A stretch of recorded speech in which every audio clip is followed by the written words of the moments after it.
Welcome to the Lauder Institute at the University of Pennsylvania. I'm Jules van Binsbergen, director of the Institute and a finance professor at the Wharton School. And I'm Jonathan Berk, a finance professor at the Graduate School of Business at Stanford University. This is the All Else Equal podcast.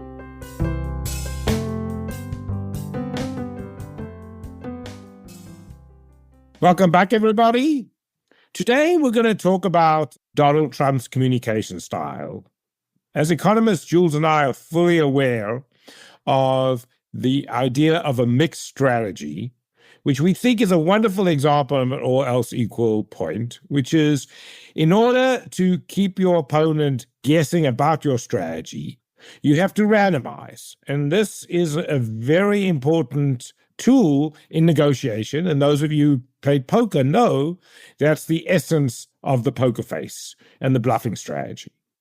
And so what Jules and I often talk about is, to what extent is Donald Trump's communication style intentional, where he's intentionally playing a mixed strategy, randomized strategy, and to what extent is he oblivious to this? First, let's take a step back, Jonathan. I think an even better example of a mixed strategy is playing rock, paper, scissors. If you and I are playing rock, paper, scissors and I exhibit predictable behavior, I'm dead. And so there is no other way for me than to exhibit unpredictable behavior. And I think it's important to take into account the opponents that people face in particular games. And I think right now we should not be too naive about the opponents in the world stage that currently are big players. And so clearly it wouldn't be a stretch to say that other players on the world stage right now are also exhibiting quite unpredictable behavior, wouldn't you say? Yes, and I agree with you entirely that Donald Trump's unpredictable behavior gives him immense power in negotiations. So there's absolutely true about that. And obviously, any smart leader should understand the importance of being unpredictable. Now, that said, I think you and I fully agree that Donald Trump exhibits behavior that is not common in civilized statesmanship. I think that if we look at leaders and their behavior that we've seen in the past, he's definitely an outsider. But again, I mean, being an outsider in certain situations can be a huge disadvantage because people don't understand you. In other situations, it can be an advantage because it makes you even more unpredictable because you don't play by the standard rules of the game. And so I think one thing that Donald Trump has proven over and over again, for better or for worse, is that he refuses to play by the standard rules of the game. And obviously, this is not an area of either our expertise, and we wanted to talk about it. So today's guest is somebody who has real expertise in this question. So our guest today is Peter Robinson. Peter Robinson is the Murdoch Distinguished Policy Fellow at the Hoover Institution, where he writes about business and politics. He edits the Hoover's quarterly journal, the Hoover Digest, and he also hosts Hoover's video series program, which is called Uncommon Knowledge, where he interviews many interesting guests. But I think that one thing that I've always been incredibly impressed about with regards to Peter is that he wrote one of the most famous speeches, I would say, in the 20th century, which is the speech that Ronald Reagan gave in Berlin, where he said the sentence, "Mr. Gorbachev, tear down this wall." And it was really Peter's brainchild to include that sentence in that speech. So, Peter, it's a great honor to have you on the show. My pleasure. Thank you. There's so many things that we want to talk to you about today. In that case, let's talk fast. That's true. But one story that we definitely want to hear about from you is what I think is a pretty legendary story that more people should know about, which is that before Ronald Reagan said this very famous sentence, "Mr. Gorbachev, take down this wall," there was actually quite a lot of work that went into that and a lot of trade-offs that were being discussed, whether or not this sentence should be in there, yes or no. And fortunately for history, this sentence that you wrote, from what I understand, made it into that speech. Is that correct? That is correct. All of that is correct. I was the speechwriter assigned to the speech, and different White Houses handle these things different ways. But in the Reagan White House, it was always one writer to one speech. You wanted a unified voice. Other White Houses assigned several speechwriters to a speech. We didn't do it that way. I was assigned that speech. I went to West Berlin to gather material. I stood at the site where the president was going to speak, and I was overwhelmed Standing there at the Berlin Wall, I climbed an observation platform. I looked over into East Berlin, and extremely difficult to describe today. It's all gone. But you could really feel a kind of strict sense of oppression in the sense that it was like something weighing down on you. In West Berlin, color, activity, recent model cars. In East Berlin, on the other side of the wall, colorlessness. Everything was gray. Soldiers, very few pedestrians. I stood there for 10 minutes and saw only 2 vehicles. So I needed something to say. I needed to give Ronald Reagan something that would equal that place. There's a longer story here about the day that I spent in Berlin, but it ended in the evening with a dinner party that some West Berliners had put on for me so that I could meet some people who lived in West Berlin. And I asked them about the wall. The American diplomat, whom I had seen earlier in the day, said, don't have Reagan mention the wall. They've all gotten used to it by now. So I asked these West Berliners how they could possibly have gotten used to it. And the answer was that they hadn't. They had stopped talking about it. But if you asked them, they still hated it every day. And the hostess, a lovely woman who just died a couple of years ago, became very angry. And she said, if this man Gorbachev is serious with this glasnost and this perestroika, he can come here and get rid of this wall. Immediately, I thought, that's it. I put that in my notebook. If Reagan were here in my place, he would have responded to the decency of that remark. I went back to the White House. I drafted a speech. I made the call to tear down the wall, the central part of the speech, met with the president. He liked it. In fact, he singled it out as something he particularly wanted to deliver. And then the speech went out to staffing. And for the 3 weeks, from the moment it went out to staffing until the day the president delivered it, the State Department and the National Security Council tried to stop it. Various arguments that it sounded naive, that it would raise false hopes. Secretary of State Schultz thought it would put Gorbachev in a difficult position, and meeting after meeting and phone call after phone call. And I was a very junior writer, so I was not part of the traveling party, but I learned afterwards that the fight continued even after the traveling party went to Europe.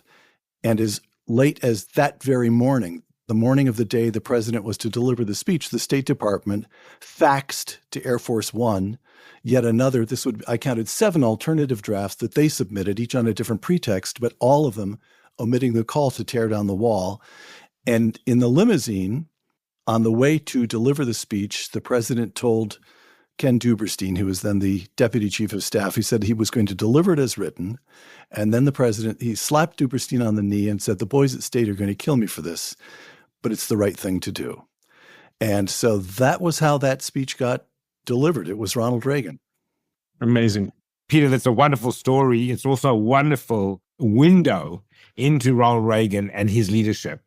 Well, I mean, I think that's an entree into what we want to talk about on this episode. There's no question. Reagan was one of the all-time great communicators.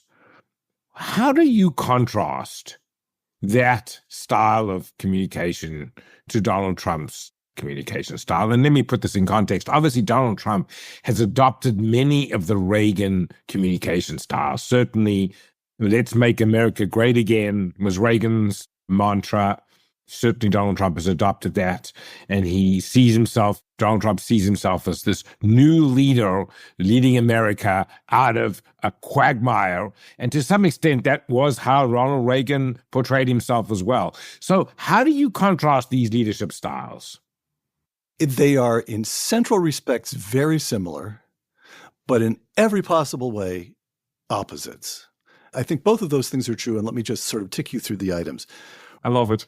Reagan, this may sound risible, although I believe it's less risible these days than it was in the 80s, but Ronald Reagan was, in the strict sense of the word, an intellectual. He read widely, and he wrote constantly. In 1948, he campaigns for Harry Truman, and he calls himself not just a Democrat, but a liberal Democrat. He had something called Hollywood for Truman as a liberal Democrat. By 1964, he's a conservative, giving a big speech in favor of Goldwater. What happened in those years? He thought himself from left to right through the medium of words on paper, reading widely. He read National Review, and he gave speeches, first as a president of the Screen Actors Guild, but he wrote all his own speeches. Mike Reagan, the president's son, told me that he would come home from high school, throw his books onto the sofa, and then go into the master bedroom to say hi to his dad. And his father, Ronald Reagan, was always, Mike said, not sometimes, always seated at the big desk in the master bedroom reading or writing. So Reagan, he has a training as radio broadcaster, in television, and of course in film, and he writes. So when Reagan spoke, it was almost always from a text. He very seldom ad-libbed, and if he did ad-lib, it was always with a great economy. It would be to tell a specific story or a joke. In the Berlin Wall address, in the Tear Down This Wall address, he ad-libbed about 4 lines at the end, and that was all. Everything else was the text, but he had internalized the text. So there's discipline, there's a notion of pacing, there's a notion of sheer professionalism about it. His medium is American diction. It's straightforward, it's conversational, but at the same time, it's really very disciplined. Trump is quite different from that, entirely different from that. It's direct. He wants to convey a sense of a kind of stream of consciousness. What is in his head comes out his mouth. It strikes me, anybody who came up under Ronald Reagan, who trained under Ronald Reagan, it will strike me as undisciplined when during the first term, Donald Trump gave, I think half a dozen speeches that you'd have to say were really remarkable speeches. A couple of his State of the Union addresses. He gave a big speech in Vietnam, as I recall, a major speech in Poland, but they didn't get much attention in the press. Why? Because everybody knew those were speeches. Those were prepared by his speechwriters. The real Donald Trump is at a remove from the text. The real Donald Trump, this is the way we all hear him. You're waiting when he gives a speech, you're waiting for the real Donald Trump to pop up. And that's the extemporaneous Trump. He understands that. Now, is Donald Trump an effective communicator? Absolutely, he's an effective communicator. If it comes to the question of, can you cut through media? Can you cut through coverage? Do people have in huge numbers, it's a big country after all, do people have the feeling they understand you, that they know what you mean, where you intend to take the country? You have to say yes with Ronald Reagan, and then you have to say yes with Donald Trump as well. Donald Trump is a tremendously effective communicator. We know where he stands. In fact, we know beyond that. We not only know where we stand, he conveys a sense of himself. Reagan so internalized the texts were so completely his. There was no distance between Reagan and the text. So he could let you know what kind of person he was in a kind of disciplined, professional manner. Trump lets you know what kind of person he is. He's fighting with the text and having fun with the crowd. Sometimes he'll make a joke about, the speechwriters gave me a stupid line.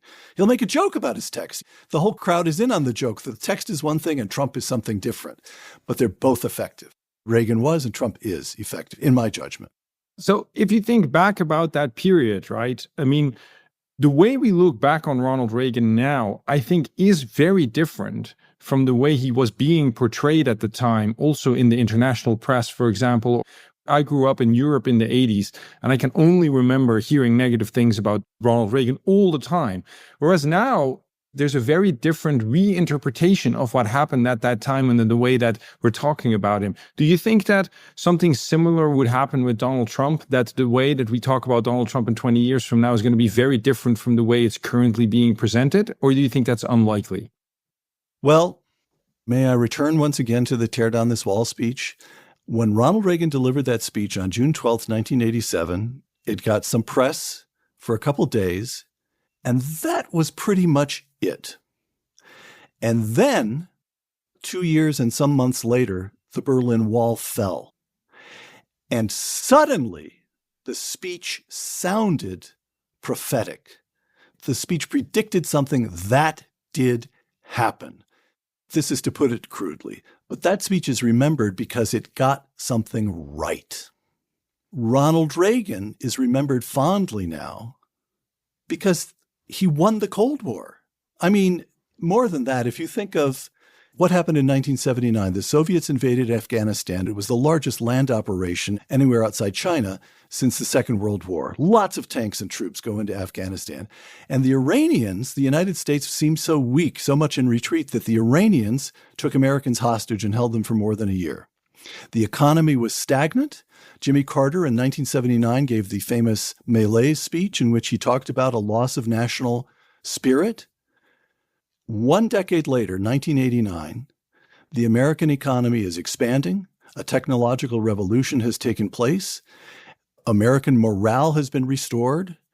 And our position in the Cold War has been so transformed that the Soviets wrap it up and the Berlin Wall comes down. That is 1 decade, and it is a dramatic transformation, and Ronald Reagan is right in the middle of it. So the point I'm trying to make is that if we remember Ronald Reagan fondly, it's because this terrifying question, this existential question that dominated so much of the world for 4.5 decades during the Cold War, can this thing end without a massive nuclear exchange? The choices seem to be massive nuclear exchange or what John Kennedy called the long twilight struggle. And Reagan achieved a victory in the Cold War, not Reagan alone. Reagan is, of course, central. Margaret Thatcher, Helmut Kohl, Pope John Paul II. It was fortunate that the Soviet leader at the time was Gorbachev and not Brezhnev, certainly not Andropov. But Reagan is central, and he finds a way to wrap up the Cold War peacefully. This is just a staggering accomplishment. Donald Trump, is he effective in the sense that he's able to communicate where he stands, what he wants to do, what kind of person he is? Yes. How will we remember him in 20 years? Well, that depends. What's going to happen in inflation? Is the economy going to be able to grow once again? Is he going to be able to achieve some kind of peace in Ukraine? Is he going to be able to permit Israel to achieve some kind of lasting peace? And what's going to happen with China? We won't know whether Donald Trump is successful. Somewhere the other day I read an estimate. It may have been tweeted by Elon Musk himself, but I'm not sure. But I read an estimate that of all the savings Doge has found in these first 3 weeks, and it seems Washington is shell-shocked by the effects of all this, but the total savings come to about $100 billion a year. Well, that sounds pretty impressive for 3 weeks. But we are running an annual deficit of $2 trillion a year. $100 billion a year is nothing. In other words, Ronald Reagan said he was going to do big things and did them. Donald Trump says he's going to do big things and he's made a good start. We will see. I would say, Peter, that the communication style of Ronald Reagan wasn't just an afterthought. That, in fact, that was part of the reason behind his success. So, in particular, he beat the Soviet Union, sure, by spending in a way that the Soviet Union could never match. Correct. But also threatening to build the missile defense system, which he didn't have to build. But when he made that threat to build the system, the Soviets took him dead seriously. Jonathan, I could kiss you. The number of people who miss that even now never ceases to surprise me. What Ronald Reagan is doing with the Strategic Defense Initiative. So for many, many years, we were in a box. And the box was, we have parity with conventional forces and we have parity with nuclear weapons. And Mikhail Gorbachev said, fine with me, we'll even scale this down, but let's get back to the old game of parity in conventional forces and parity in nuclear weapons. And Ronald Reagan said, fine, except that we're also going to bring to bear on this struggle our technological dynamism and our economic wealth. And that's the meaning of the Strategic Defense Initiative. You can scour the speeches, some of which I wrote, and you will not see Ronald Reagan ever claiming that it would build an invincible dome over the United States. But that didn't matter if that was the way the critics wanted to mischaracterize it. What the Soviets understood, and the Union of Concerned Scientists really should have known better, they should have understood this too, that with the United States spending some billions of dollars a year on research, we were going to make all kinds of discoveries in lasers and ballistics and satellites telemetry that the Soviets couldn't hope to match. It was a way of saying, fine, if we are not going to race each other in arms and conventional forces or nuclear weapons, we, the Americans, says Ronald Reagan, have a new race we'd like to run. And that concerns technology and economic dynamism. Care to try it on? So the point I'm trying to make, Jonathan, is SDI was not an afterthought, and you're quite right, that's communications. What Reagan viewed as the central tool, the central instrument of governance, was communication. For Ronald Reagan, giving speeches was central to the presidency. Okay, so Peter, now contrast this with Donald Trump. Do you think he's using our strategic advantage to make America great again in the way that Reagan did? And two, I mean, it's no question the communication style is everything with Donald Trump. It's the same as with Ronald Reagan. How effective is that? One point of similarity with Reagan and one point that's different. The similarity with Reagan is that Trump is always talking to the American people. This is not a man who views his peers as people sitting around faculty lounges. He's not talking over the heads of the people to his real peers. He's talking to the American people. Now, there's an interesting study in psychology here because Donald Trump was raised a wealthy young man. He was raised in Queens, which is a rough and tumble borough of New York City, and he moved to Manhattan, but he went to Penn. He went to Wharton at Penn. He made a lot of money very quickly. Donald Trump is unassimilated. He could have become a smooth-talking member of the establishment. It was all open to him, and he didn't do it. This is why somehow or other, everybody knows he's a billionaire, but he still feels like a guy with whom you could have a beer, right? Okay, there are two basic ways of running for president. One is to say, I'm smarter than you. And that is the way Hillary Clinton ran for president, and it's the way that Mitt Romney ran for president. Vote for me, I'm smarter than you. The other way to run for president is to say, vote for me, I'm one of you. And that's the way Ronald Reagan ran, and that's the way Donald Trump ran. So in that sense, Trump is very similar to Reagan. Here's the large difference. Now, it was a different time. The style of politics was different. There are all kinds of ways to account for this. But Reagan is always trying to reach out and increase his support. In his last speech, he included 3 or 4 paragraphs. He said, now let me say a word to the Democrats who are listening today. And he talked very explicitly, very intentionally to the people who were members of the other party, beginning by saying, of course, I used to be a Democrat myself. And then he talked about what they have in common, and he conveyed his understanding of working Americans. And with Trump, it's the base, the base, the base, the base. And if you're not with me, you can go to hell. Well, that's a pretty different style. Reagan is always infighting. He's always reaching out, and Trump is always pugnacious. Although both men were first Democrats before they became Republicans. Yes, yes. I must say I am quite surprised about how many former Democrats are currently in his cabinet. I don't know whether this was normal or not. Tulsi Gabbard came from the Democratic Party. RFK Jr. came from the Democratic Party. Elon Musk came from the Democratic Party. And so he does seem to somehow, I agree with you, it's you're with me or against me, but he is apparently able to convince people to come join him on his side of the equation, which is interesting to me. Yes, that is fascinating. So again, another difference here.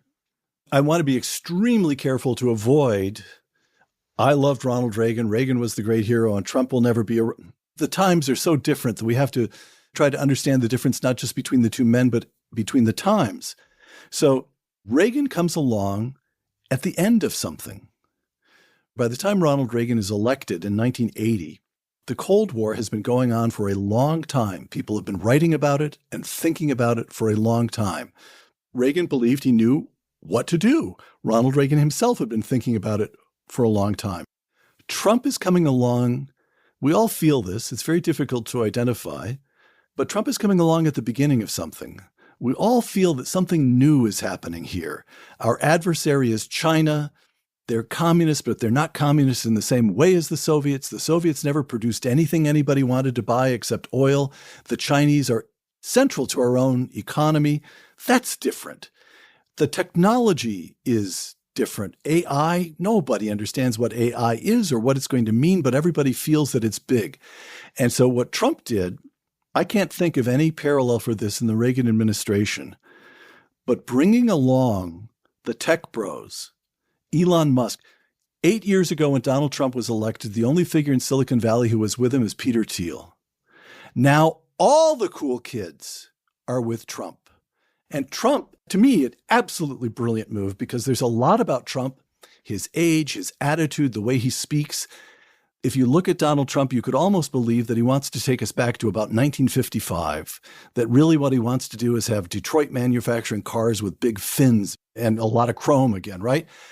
That would be easier to characterize and mischaracterize him or dismiss him as that way. But then he brings in Elon Musk, and then he brings in Bobby Kennedy, and Bobby Kennedy is asking, whatever the background of Kennedy's background on vaccines, he's saying, wait a minute, why are we all fat? Why are our kids taking Ritalin?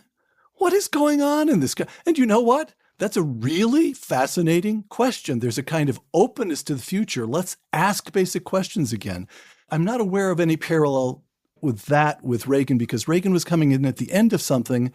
And with Trump, you have this feeling that he's reaching back to some sense of greatness, but he's also surrounding himself with people whose preoccupation is what comes next. You know, that's a very deep point, Peter, I hadn't thought of, but you're absolutely right about that. Whoa, wait a minute. If I just said something you haven't thought of, let's wrap it up right now. Yeah. I'm going to retire, Jonathan. No, but seriously, I think that that's a very interesting characterization, that Reagan was the end of something and Trump is at the beginning of something. And I think you're right. There's all this future uncertainty, and you are right that he is at the beginning of something. Let me move the subject away for a little while, because Jules and I debate this all the time, which is part of Trump's communication style that's different to Reagan, and I would say different to almost any other politician, is his sense of craziness, right? That people do not know what is real, what isn't real, and that he can do something crazy. And Jules and I have often spoken about the power that gives you. What do you think about that? Well, the answer is it makes me queasy. It makes me feel personally off balance, too. Even a question about how do I analyze that, it just makes me feel very off balance.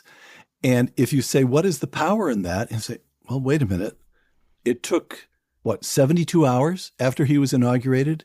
Marco Rubio flies down to Panama, and the Panamanians are so shell-shocked by what Donald Trump has been saying since he was elected that they say to Marco Rubio, done, whatever you want, done. We get the China, they're out of here, done. Your ships go through for free. I mean, that was astonishing. Also the Middle East. He basically said, if you guys haven't worked something out before I get inaugurated, all hell will play. And when they asked him, well, he said, I don't have to tell you. I'm just telling you it's hell. And boom. Exactly. Then against that, you say, wait a minute, what about getting rid of 2 million Gazans and turning Gaza into a beachfront property?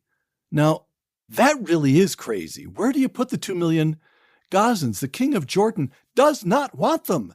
There's no beach for you. Can't give him a casino in Gaza that is worth his throne. And if he takes 1 million Palestinians to Jordan, his throne becomes Sisi in Egypt doesn't. What the heck? And yet you have to admit that as crazy as it sounds, in a single stroke, Donald Trump has people thinking about Gaza in an entirely new way. Yeah, actually, it is crazy that 2 million people lived penned in that strange sandy strip that is now utterly ruined. So I have to say, again, we're going to watch this guy. If I'm naming people for whom I feel no political sympathy. Sheinbaum, the president of Mexico, Justin Trudeau, the prime minister of Canada. These people are lefties, and I want them to feel off balance. But I must say, if I were in their position, I'd say, what? If you're the prime minister of Canada, how do you even begin to respond to a president of the United States who says your whole country should become the 51st state? So does this shake things up? Absolutely, it shakes things up. Is it, again, we'll see, but is it like that moment in pool where you just re-rack them and send the 8-ball down there and just see what happens? I don't know. You're the professionals. You tell me. Well, so here's another way of asking the question, right? You described Reagan. You said he's reading a lot. He's very deliberate. Yes. His speeches are written out before. He's thought it through 100 times. He's internalized the text. Everything he says has a purpose, has a meaning. There's a strategic plan behind it. When we hear Donald Trump speak, it sounds as though he's making it up. Yes, as if he's ad-libbing on the spot. But maybe it just sounds that way and it isn't. Maybe there is a strategic plan behind it and it has been discussed with other people. Or is it that he just makes it up on the spot? And I think a lot of people are confused about this because I think there's a large contingent of people that just write him off and say, he just off the cuff says a whole bunch of crazy stuff and just sees where it lands. He throws all the spaghetti at the wall and let's just see what sticks, and maybe he can do something with it. The alternative is, because he speaks the language of the people, he understands what really ticks with people. Some of this might be much more deliberate than it appears. To tell you the truth, I'm not sure which one of the two it is. So here's the way I run it through my mind. I listened to my friend Victor Davis Hanson, and Victor describes Trump's moves as if they were all very carefully premeditated. And Victor knows Donald Trump. They do speak on the phone, and they do text each other. And Victor is very compelling, and Victor is able to explain what Trump is doing as if it were all very carefully premeditated and strategically coherent. That's Victor. On the other hand, I know 3 people who served in the first administration. I think it's fair to mention their names. Jim Mattis, Secretary of Defense, H.R. McMaster, National Security Advisor, and Bill Barr, Attorney General. And if you talk to those 3 men about what it was actually like day to day to operate in that administration, you do not get the feeling that it was all very carefully coordinated and thought out. They were taken by surprise again and again and again. So we'll have to wait for the memoirs. But to me, the telling point is that even if Victor is only describing it as if it were strategically coherent, Victor pulls it off. What does that tell us? That in some way, it is strategically coherent. That's the first thing. The second thing I learned 2 moments in the Reagan administration in particular. There were many, but these 2 in particular to make the point that I'm about to make. Words, formulations, statements are amazingly powerful things. So when Reagan gives his speech first calling for a strategic defense initiative, and maybe it's very useful that his opponents immediately started deriding it as Reagan crazy, he thinks he can build a shield over the country. Once people had that idea in their minds, once people had thought that thought, they couldn't unthink it. And it changed the way they thought about the defense of the nation. So again and again, this Greenland, why would we want? Well, actually, it turns out there are strategic reasons why the Russians are trying to make a move on the Arctic. There are very good strategic reasons for us to increase our presence in Greenland. Birthright citizenship. Why on earth does Trump write an executive order which seems so obviously unconstitutional? Well, he does that. A judge overturns it. And within about 3 days, there's article after article appearing in places such as the Wall Street Journal. People begin thinking, and they begin thinking anew. There's something fresh about it. So at a minimum, I'm about to call it crazy talk. Let's call it crazy talk for shorthand. At a minimum, the crazy talk calls forth new thinking, including very serious talk. And that's fascinating to me. I think you're right about that, but I would say there's something even more powerful. And this, I think Trump shares with Reagan, which was, Reagan followed a very weak president who spent his life apologizing. And Reagan basically said, there's no apologies here. We're stronger than you, and we're not going to put up with any of this.